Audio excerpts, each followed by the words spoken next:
and you're listening to the Chey and Pav Show. Teachers talking, well, teaching.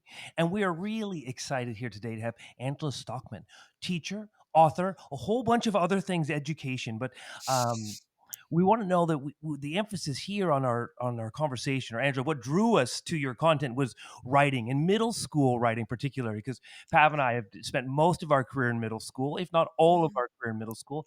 And when Pav and I were discussing, when we try to curate guests, it's like we want guests that we know have content that we in a space where we don't feel that we've got it mastered. And so for me, I know I was telling Pav, we have to ask Angela because I need to learn a little more about writing.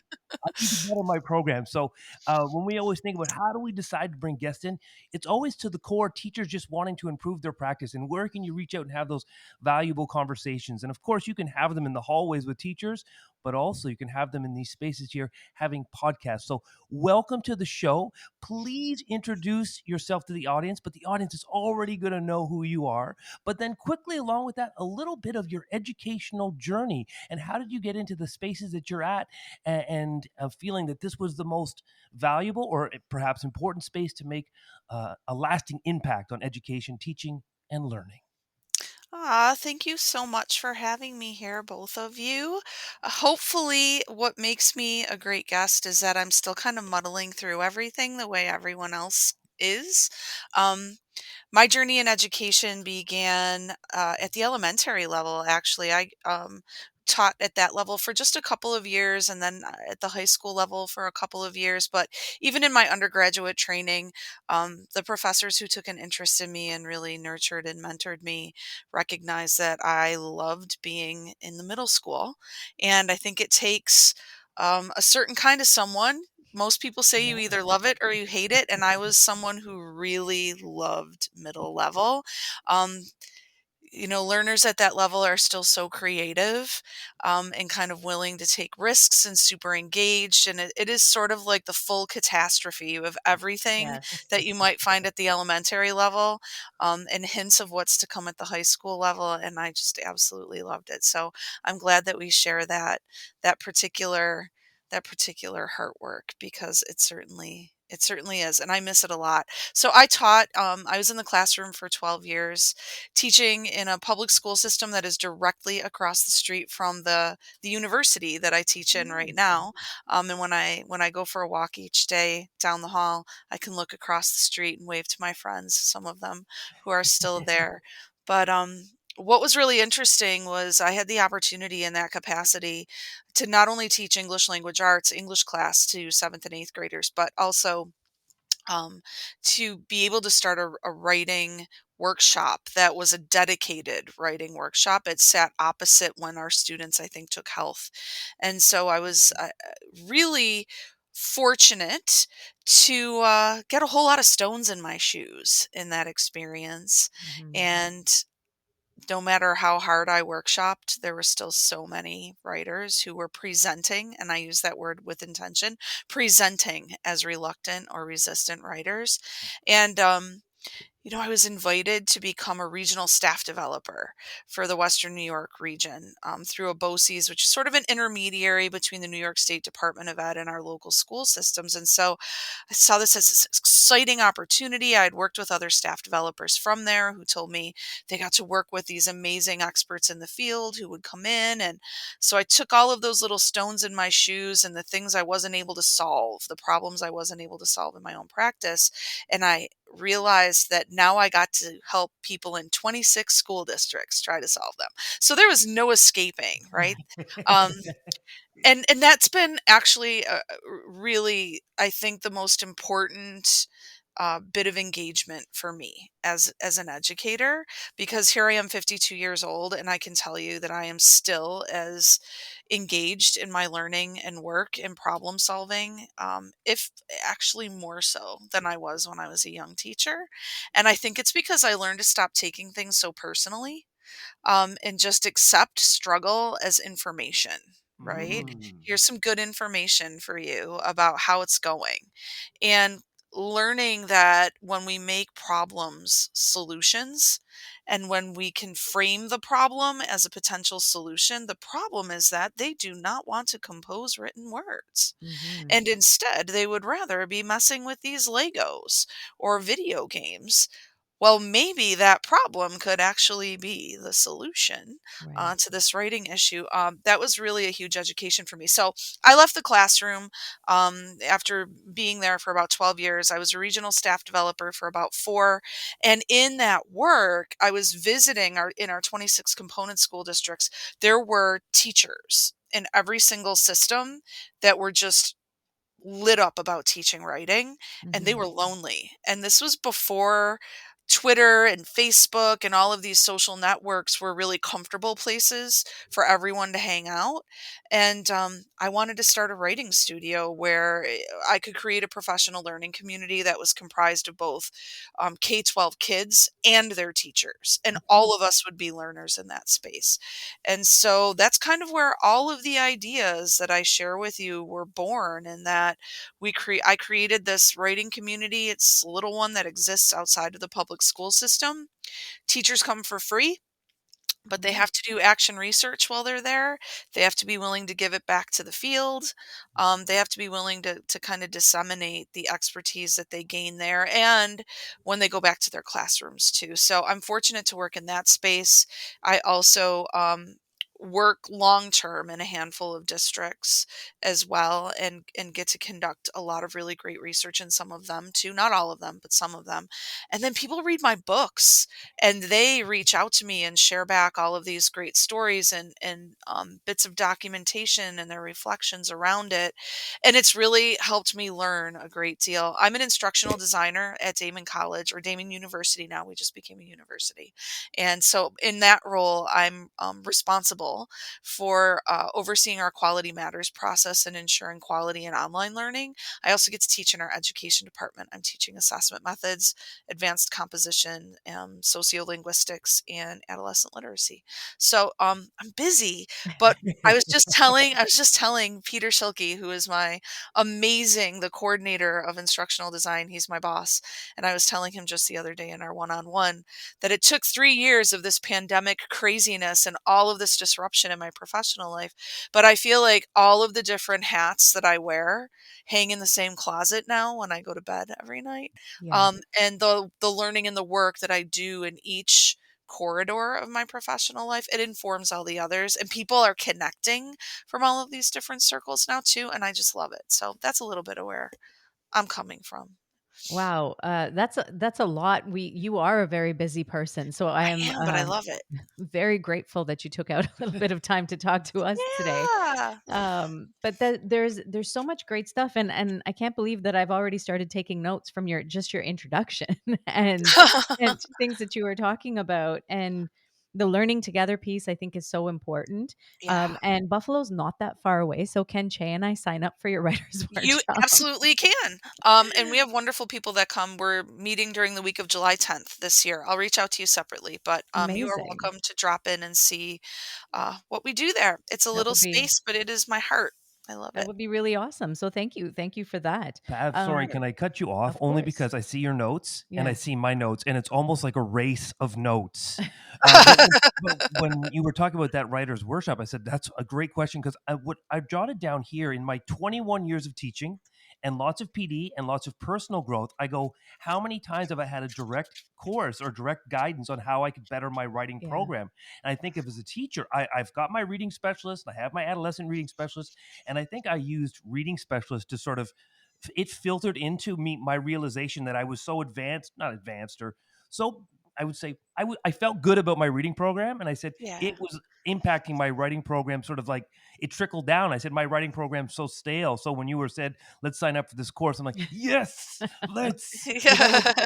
it just made me think how Pav. I don't know if you've ever had personal PD because I know you haven't taught 21 years, but you've taught 16. It's 16. not that it's not that below. But Yeah. I was instantly thinking about the amount of PD we curate for teachers, and maybe sometimes we over curate certain PDs and certain topics, and then we Oh, leave I'd important agree. topics that, and all of a sudden I'm thinking 21 years in, I've never had anyone tell me, give me ideas on how to teach writing instead of just been looking at a textbook here or there or a standardized document here or there and trying to make it up Mhm. on my own. So sorry for cutting you off. And the race No. continues on these notes because, yes, they're valuable. Absolutely. Aw. So I'm just going to dive right into our second question because I think that you can address some of the things that Chey and I have both sort of brought up here in terms of the PD that we're getting. Um, but like, so you went from this specializing in writing and then more narrowly into a lot of the work that we know you for more recently is the multimodal writing. And Yeah. this was something that was very interesting to me. And you kind of spoke a little bit about those stones, that you're carrying in your shoes, and students who are presenting as, and I really love the way that you framed that, by the way, presenting as striving writers, and sort of you use that to work towards what you were developing in Yeah. terms of your writing workshop. And so, the multimodal writing, how did that come to be? What inspired you to specialize into that? And then, what have been some of the most exciting developments in this field over the past few years, or more recently as you've been doing this work? So I think it began early on when I was still in the classroom, even with middle school students, and I would talk with my friend Kristen. She was my co-teacher, and we would sit, we would plan together, we would reflect on our experiences with our students, and so often we were faced with these students who humbled us tremendously, because I would say to her, and she would say back to me, well, Johnny, for lack of a better word, or you know Sierra, they're not producing writing in our class, but they have a garage band and they actually like get on stages and Hmm. sing the songs they write in front of other people. And we're walking around like, yeah, they can't write. Um, Not only can they write, but they can charge money for their writing on the weekends where people actually pay to hear the things they write. Like, where are you coming from? Also, I had this experience once where a mother called and wanted a meeting with me. And I'm thinking, oh, this is serendipitous because I need a meeting with her too. Her daughter is not producing these short stories that we're working on in class. And so she shows up with these binders, right? Puts them on the table, and I'm so glad, she says, that you want to meet with me. I need to talk with you about all of this writing she's doing at home. Mm. She's taking Harry Potter and she's turning it into another book. Is that plagiarism? And I'm sitting there, jaw dropped, right? Like, she's doing that at home? Yeah. She's doing that at home. No, no, that's called fan fiction, actually. It's a Yeah. thing. But why isn't she doing that in my class? Well, because my prompt was too narrow and I wasn't making any space for the 400 pages of Harry Potter, right? That she's writing at home. Like, how incredibly arrogant we were. So, um, I go out into the staff development world, and we have all of these great notions about what it means to establish and sustain a writing workshop and teach writing well. And still, I'm hearing, 60 to 70% of the writers that we're supporting, they are not really enthusiastic about this. And Hmm. so I founded my writing studio and began learning more about a research approach called grounded theory.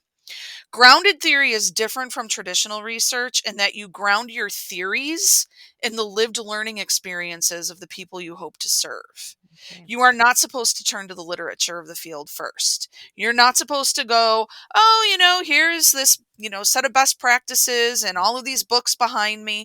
What you're supposed to do is come up with a topic. And in my case, it was resistance in writing. And you're supposed to engage in pedagogical documentation, essentially. Go Hmm. out into the learning community that you serve, the people who you're trying to serve. Document what you see and what you hear relative to that particular topic. In short, that's the short story. Hmm. And then you learn to not only gather that more qualitative evidence, but code it and start to notice the trends inside of it. True story. I have all of this data, pictures all over the floor of my very small living room, and I'm listening to audio recordings. I'm coding my data, and my husband's out on the porch reading the New York Times. He comes wandering in, and he looks at the floor, and he looks at his paper, and he goes, there's this thing called uh there's this thing called maker spaces, maker fairs. There's a thing called a maker fair in California. It's like the first thing. And I'm reading this article, and all of your codes are in this article. So I read it, and it's an article about the first maker fair. And it's all about the dispositions of makers.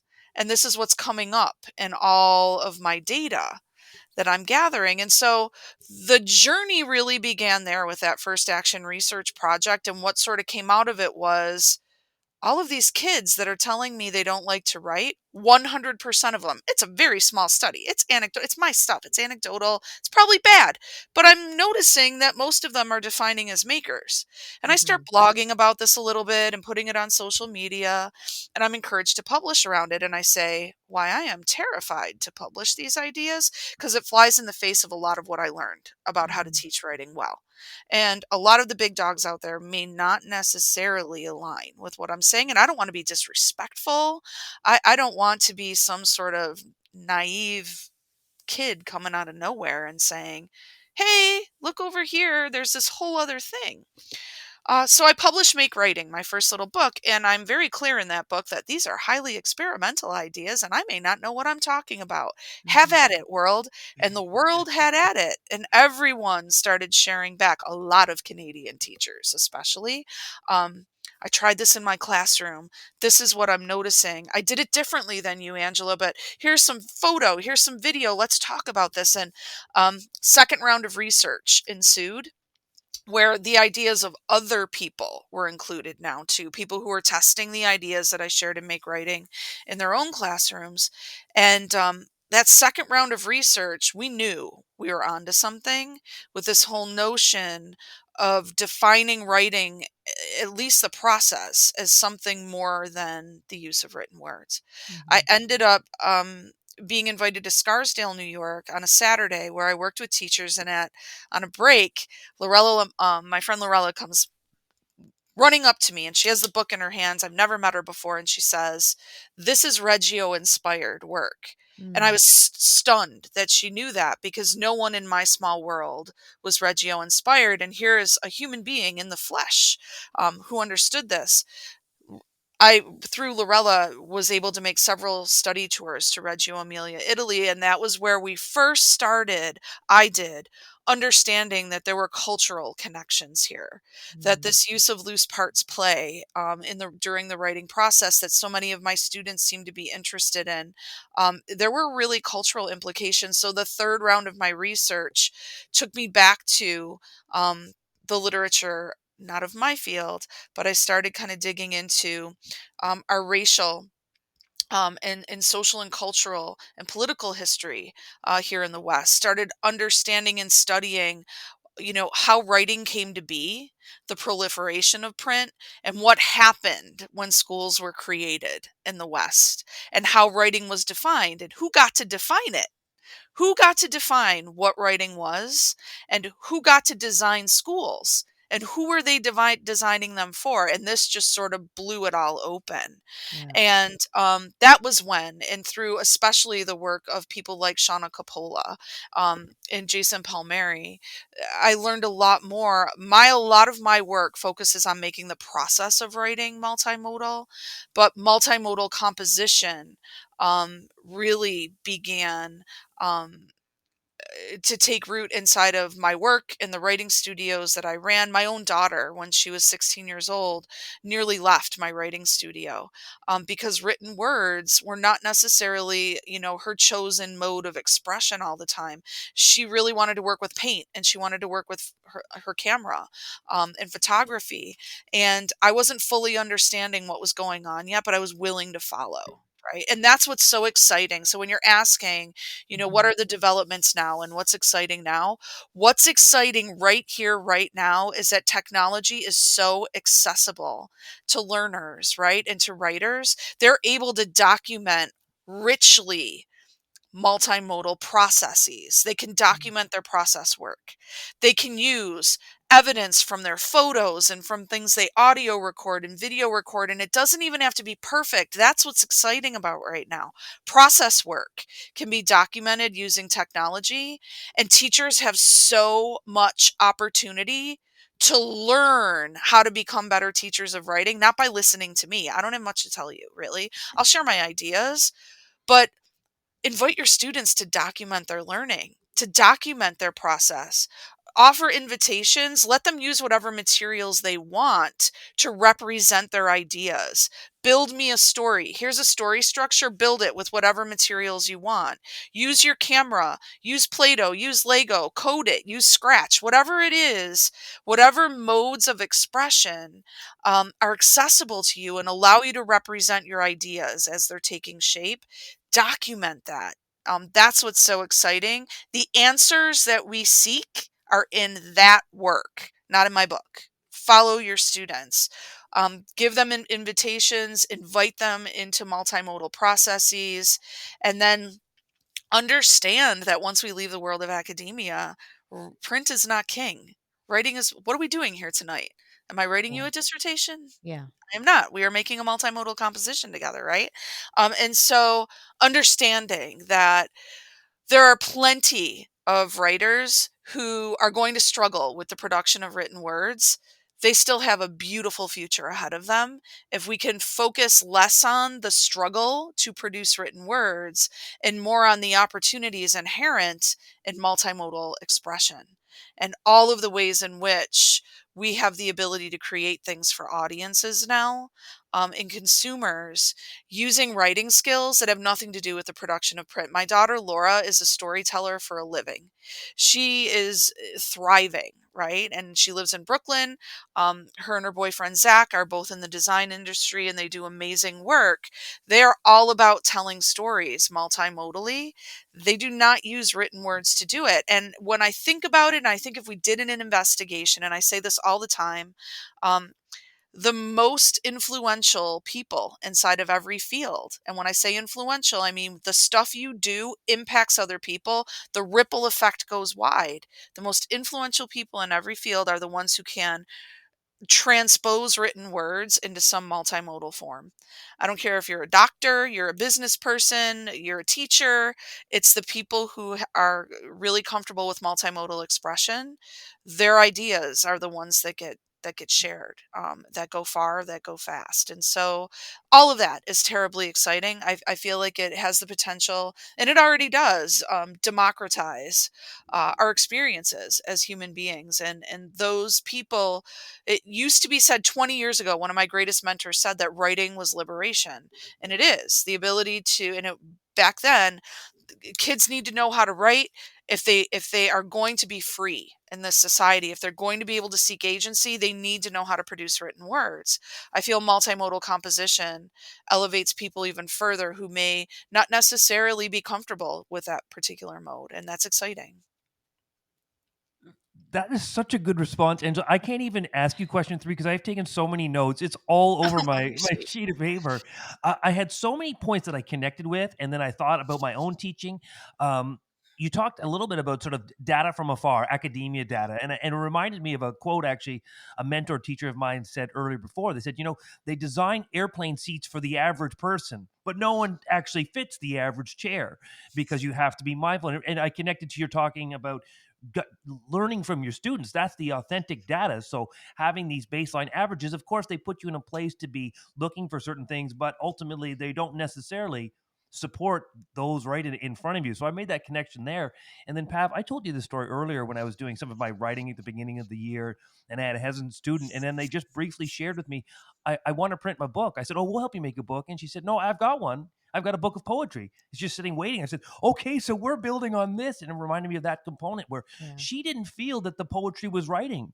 And Right. she wasn't feeling comfortable to bring it into the Yeah. space. It was just a little side conversation and still so hesitant to share about her poetry. And I'm reminded there is like how we teach writing just funnels students into singular spaces, and all of a sudden we don't realize, or I guess sort of like Ken Robinson, we kill their creativity, we kill their sense of what writing might be by the time they go into middle school because they already don't see the value in their poetry. And then of so many other points. Pat, if you can just push me out of the screen, and then I'm going to go back and I'm going to watch that 15 minutes and then come back again because there was so many gems in that space. You commented about sort of the colonial nature of writing and who's instructing writing. And Pav and I did a couple of episodes on helicopter teaching and how templates can sort of destroy writers. But as an extension, it talked about what were the histories, and it talked the political nature of writing, that it was actually there was a lot of framework within the anti-communist movement, and so there was Mhm. all about the individuality. And it was in one of our indigenous courses we were studying, was about the power of oral storytelling and Mhm. group storytelling, and it doesn't have to be an individual, and that was where the article came from. And it highlighted to us recently that writing is all about, or traditional writing is about one person's story.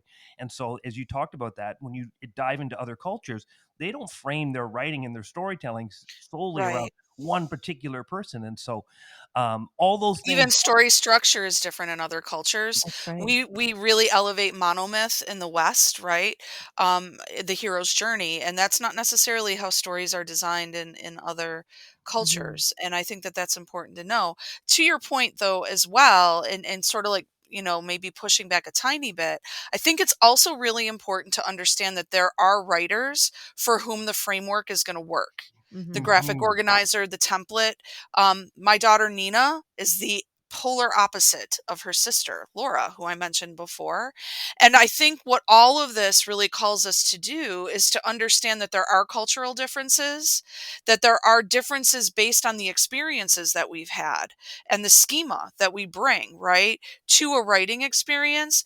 I think what's important is that we offer a wide range of choice and invitation, and that we Hmm. become increasingly astute about how our students write and what makes them successful as writers. I value the written word. I want writers to be able to produce it. I also know that when the process is more multimodal, those students that I was sort of characterizing as more struggling writers, right, or resistant, they're not.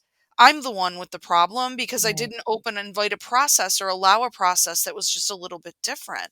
And so I do think that we need to make room for, there are lots of students for whom worksheets are a very good thing, Yeah. right? And so I don't want to necessarily denigrate more classical practices, I guess. Mhm. What I'm denigrating is this like sleepwalking that we do through our careers. And I understand it because to some degree it's like self-medicating, right? Right. We lose our awareness, we dull our edges and our sensitivities to things just to survive. Like I remember I had 125 to 130 students every year, 35-minute periods, 27 minutes on Monday, all sorts of issues like going on emotionally at the middle level.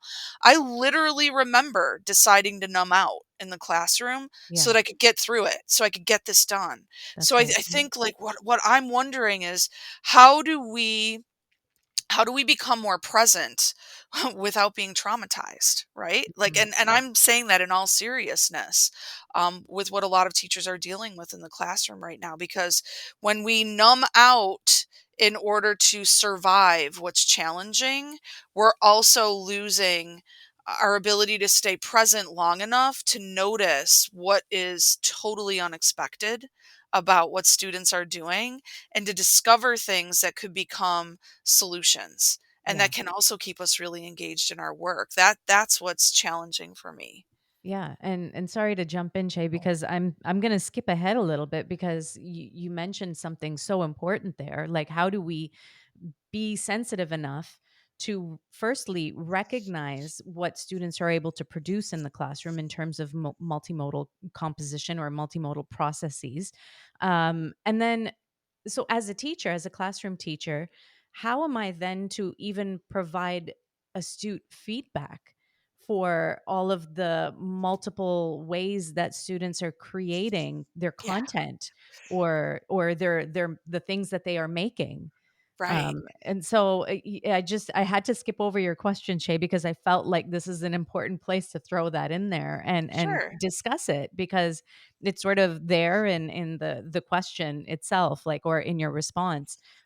There's so much happening, and let's say we are able to tune in and we are able to see that students are producing things and they have interests in different modes of composition or processes, and so how do we help them through that?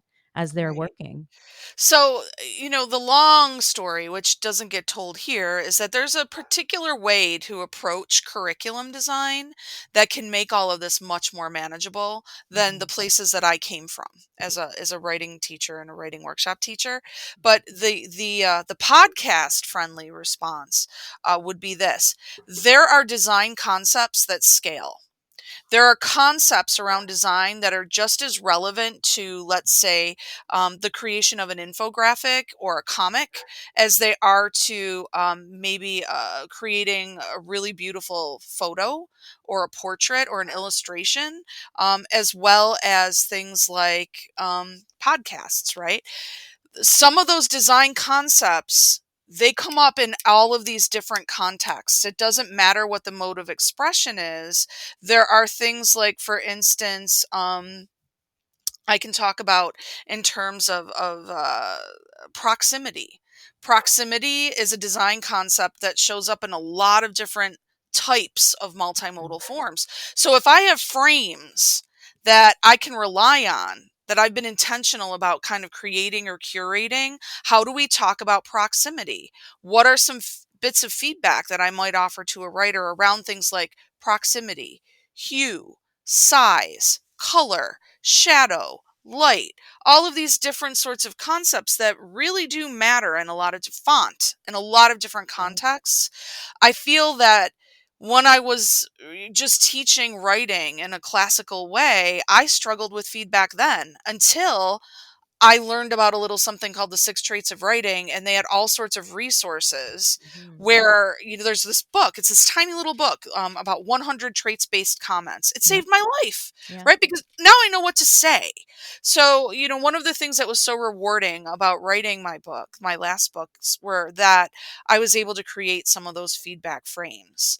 And they're available online. I shared them in the planning tools for the show. If you can share them some way with listeners, I'm more than willing to put them out there. But there are actual, I think that if you can be intentional about having feedback frames at the ready, knowing what you might say, and planning that a little bit ahead of time, you're going to feel better prepared when you go into the classroom. The fact is that you can't leave feedback on everything, and you don't want to.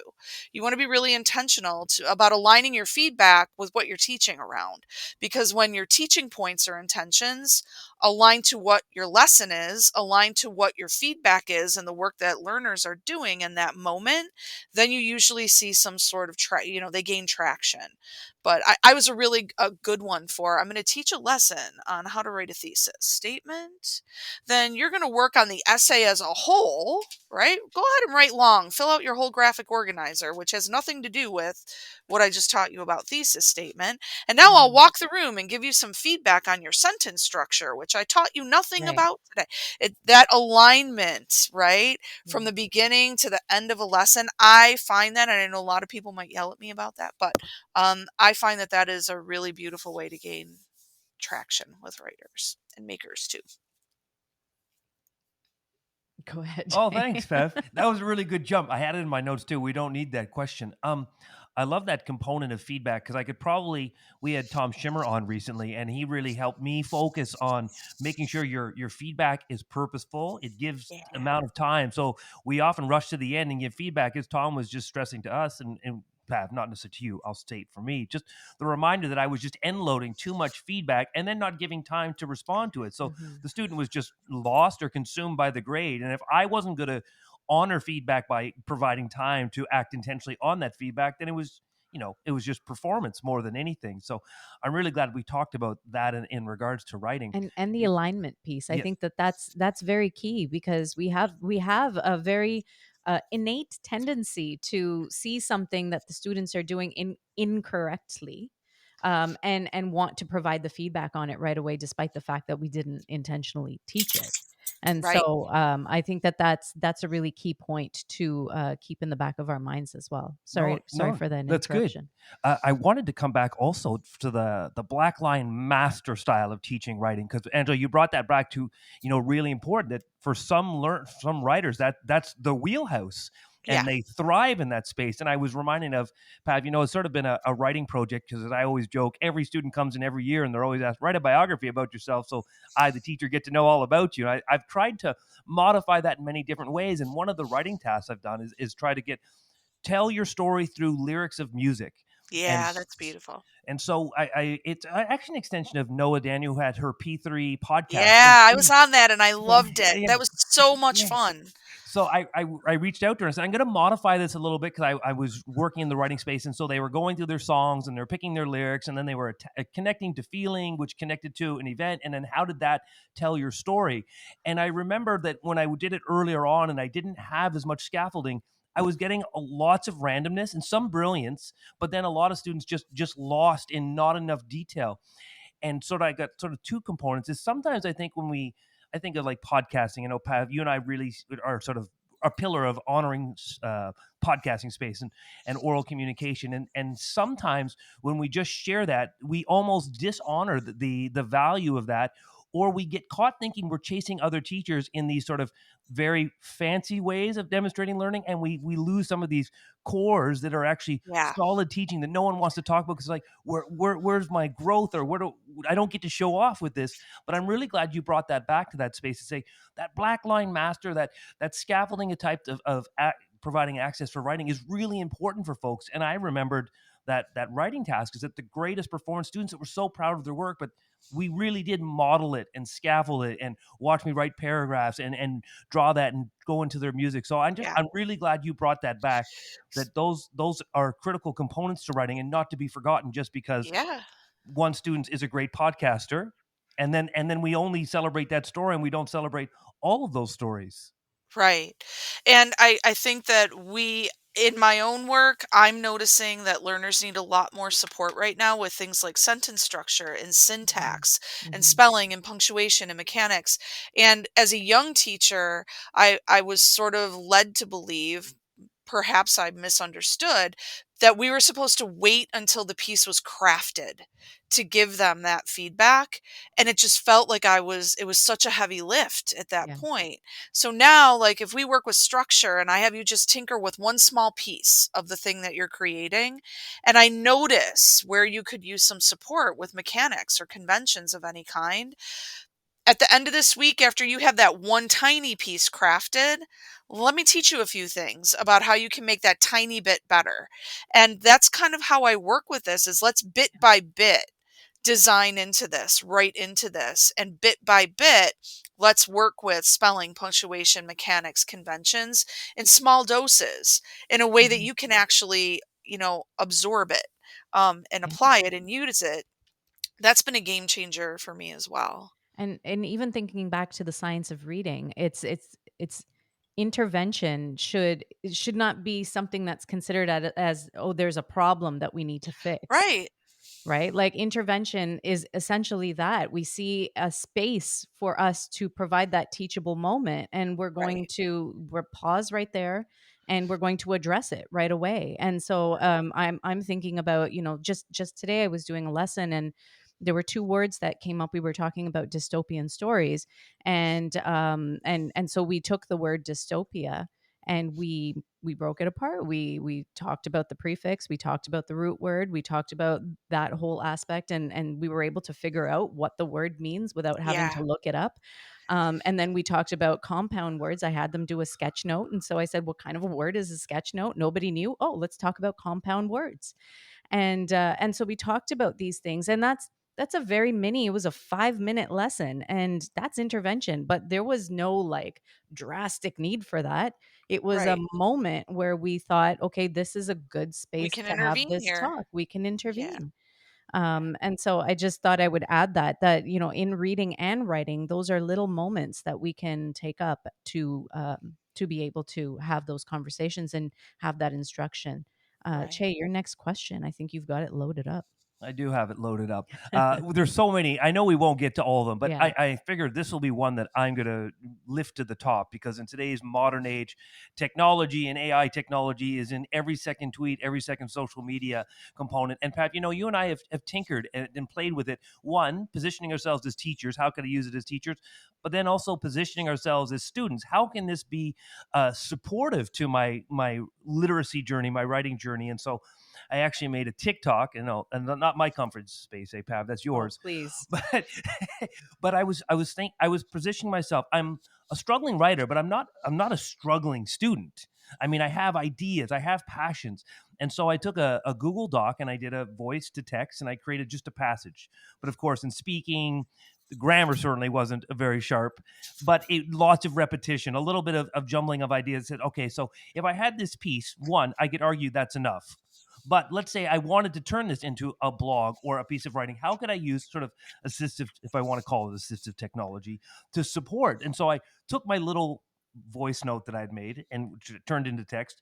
I just dropped it into my AI technology and I asked it to summarize, tidy up, and put in a blog form. And it did, and it tidied it up relatively well. But of course, it also lacked a little bit of those personal touches. So I took it Right. back out, put it back in my document, and I added a few anecdotes, changed a few vocabulary.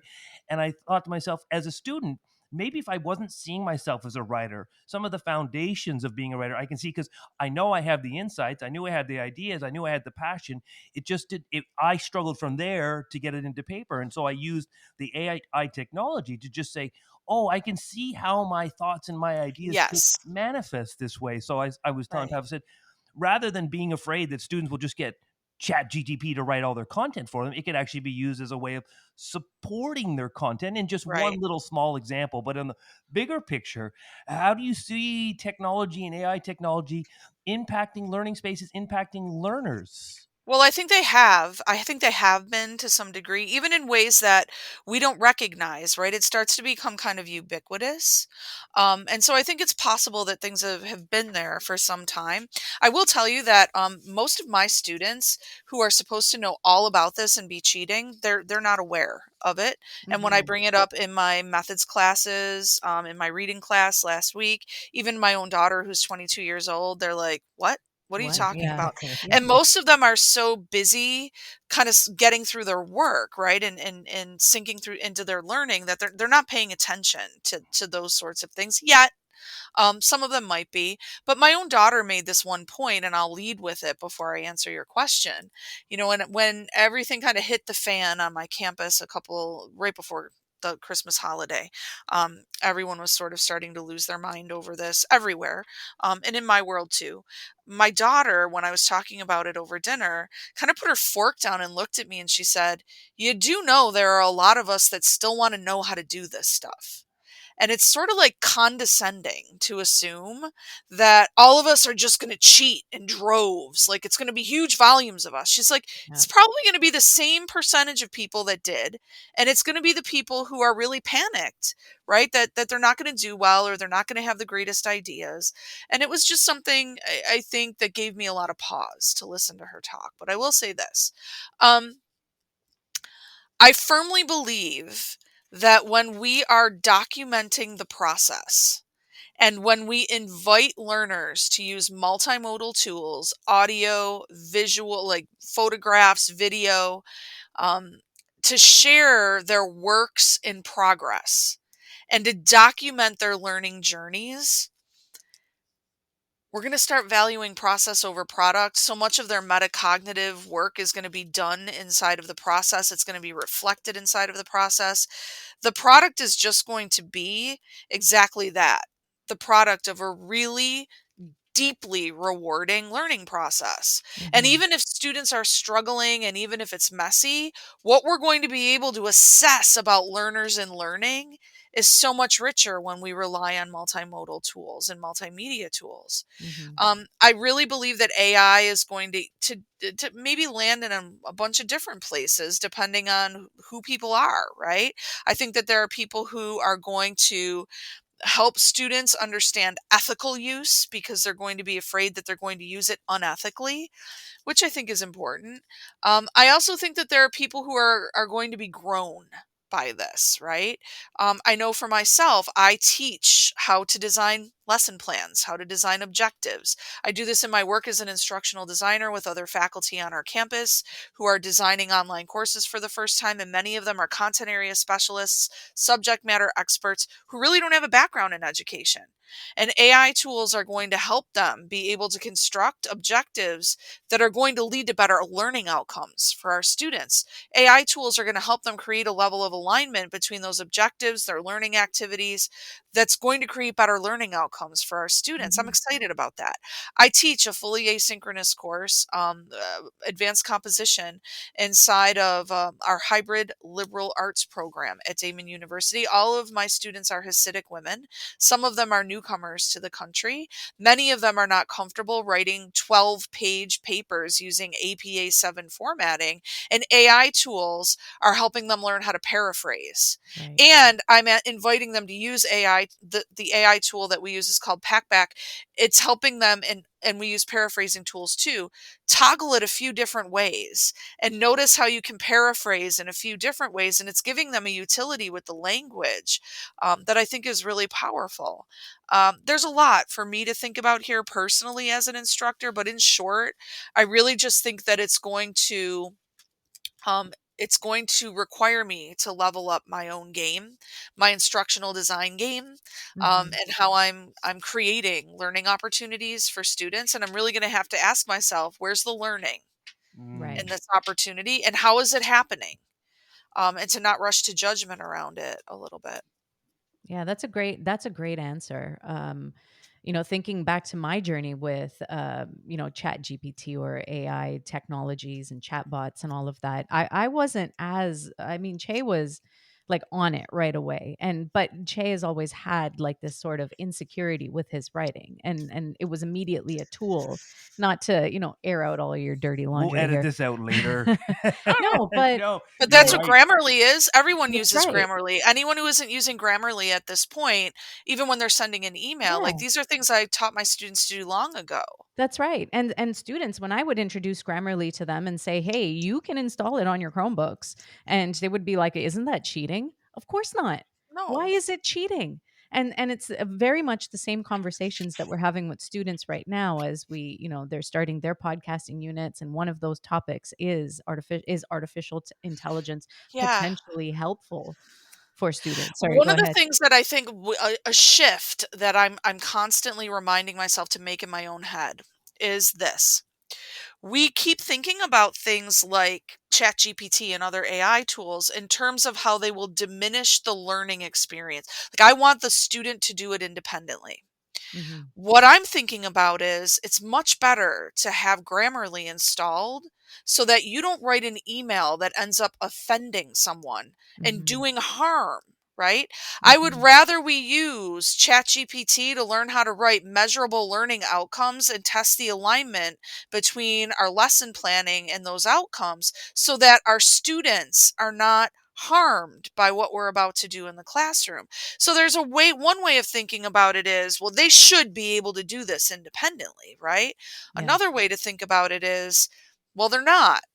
And this is going to prevent them from hurting someone.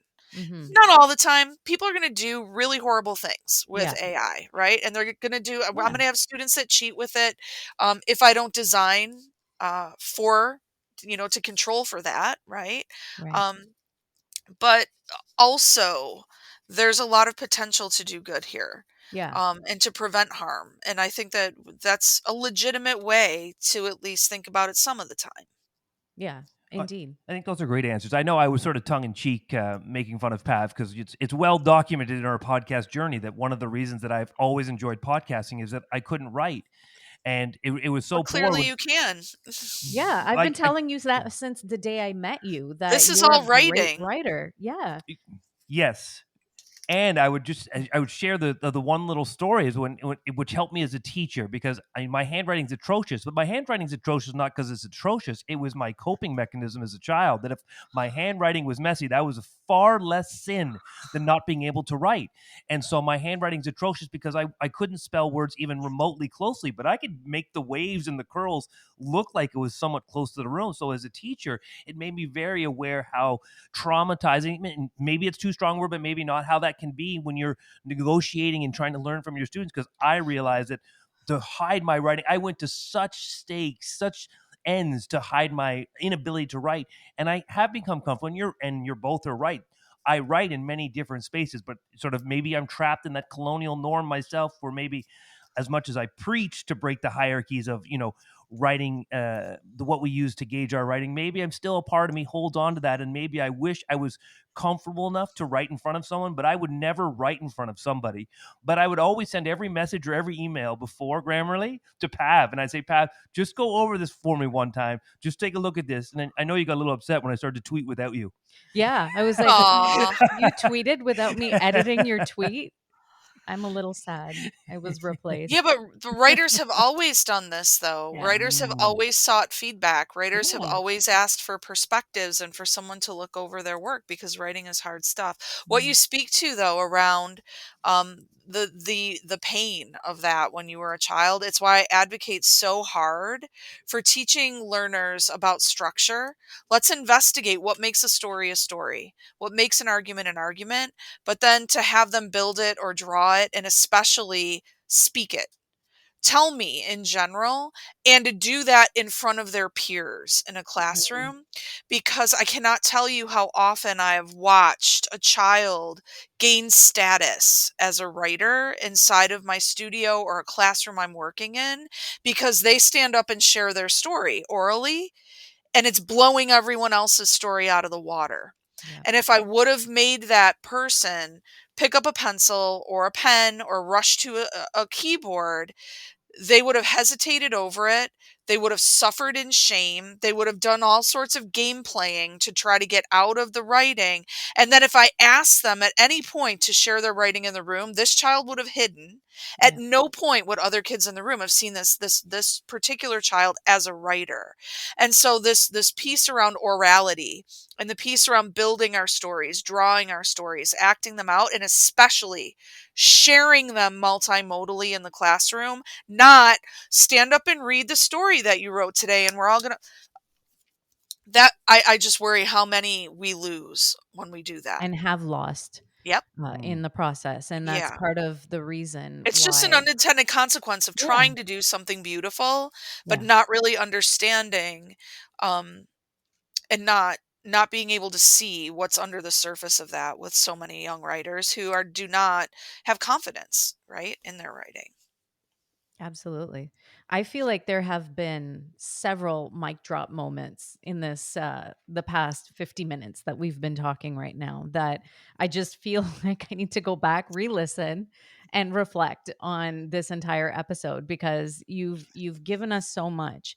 You've really been open and honest and authentic with this work and talking to us about what this process has been like for you, and I've learned a lot through that. Yeah. This really, really has been the journey of my entire career, and I don't feel that I've arrived yet. Mhm. I still think that there's so much for me to understand about the relationship between culture, multimodality, how we are defining writing, power, and power dynamics around all of that, Yeah. and what does it mean to write in this world, and how are we bringing children to that, Yeah. and doing it in a way uh, where we are really disrupting unhealthy power structures. That's really important in so many Sounds different contexts. sounds like you still have a lot of stones in your shoes. I really do, and I'm excited for that. Yeah. I really am. It keeps me really curious and hungry and engaged in this work, and I really didn't think I'd be feeling like that at 52, and I am.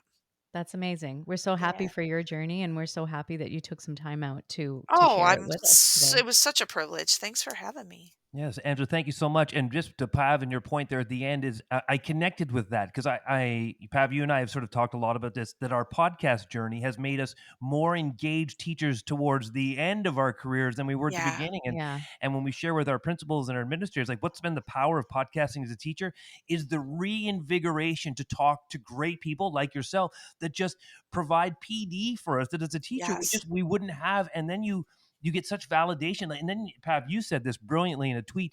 You're like a sponge and you just can't absorb it fast enough. And you're just thirsting for that knowledge. And so your story, I could make just a brief connection to Pav, our story is that towards the end of our career, far more thirsty. Who's And, at the end of their career, by the way? okay, I take that back. You can edit that part The out. third act. It's the The third act. Yes. Sorry, I continue. love that framing for so many things in my life right now. Like my hair is on its Yeah. third It's act. third act. Yeah. Pav, this is tough to negotiate because every time I tell everyone that there's a 15-year age gap between us, you There- give me cut eye. there And now I isn't. associate our careers on the same path and I think it was cut eye. I'll see it back in the playback. Yeah. But Angela, thank you so much for gifting us your time. We'll give you one more final space to share some words because I know we had curated a nice list of questions for you. And like any great lesson, you never get through all of it and you got a few components left. So if you saw something in there or you maybe felt a question didn't hit one of your talking points you'd love to share with our audience about the work you're doing and as Pav will put in all our show notes, there's the secret, everyone. Well, it's no secret. Pav does all our show notes, etc. I just do the graphic design. We will share all those spaces you talked about so our audience can connect with you that way. But if there was something you wanted to share, some final words, some mission, as a former principal always says to me when I'm delivering something, how would you convince someone to do what you're doing if they looked at you and said, I don't know what you're talking about? Maybe that could be a final prompt. If someone said, multimodal writing, what are you talking about? How could you convince them really quickly if you had 30 seconds, like a TikTok? I would invite them to go into your classroom and ask your students to make a story or make an argument or make a teaching text where they're teaching about a procedure, but challenge them in the way that they're not allowed to use written words. And then instead of teaching them anything that day, don't stand at the front of the room. Just invite them to make one of those things. Walk around the room, watch, listen, and document everything you can. And then go back and look at it and see what it's teaching you. Because all of the answers are right there with the kids. And there's so much. They are our teachers, and that is what I would probably leave everybody with. If you can document and invite children to document their learning, and if you can invite them to use that documentation to teach you how to become a better teacher, you're just going to be going to the well instead of buying bottled water all the time. That's a hat tip to my friend Sandy, who said that last week. Yeah. Wow. I just had chills when you said that. Like, what a powerful prompt to leave everybody with and a powerful image to leave everyone with at the end of this episode. Angela, is there anything coming up next that we should watch out for? I'm working on a book on pedagogical documentation, and I'm very excited about that. I'm having more fun writing this book than I have any others that I have before. And I have writing studio this summer. I just got confirmation that we have our space, and so I'm excited about that at Damon University. I'll be sharing a lot about that soon. If you're close by, I mean, this is a big invite. We have an ed camp at Damon University on March 17th. It's free. That's for higher ed friends and for people who are teaching college. Credit bearing courses even in high schools. We do have some friends from Ontario that I think are registering from that for that. So those are all the things that I'm doing. I'm excited to be teaching this semester and learning a lot from my students. So yeah, that's it. Wonderful, beautiful response. And you've been listening to the Chey and Pav Show, teachers talking, believe it or not, teaching. And we've been with Angela Stockman today, talking all things writing. Thank you so much, Angela. Thanks a lot.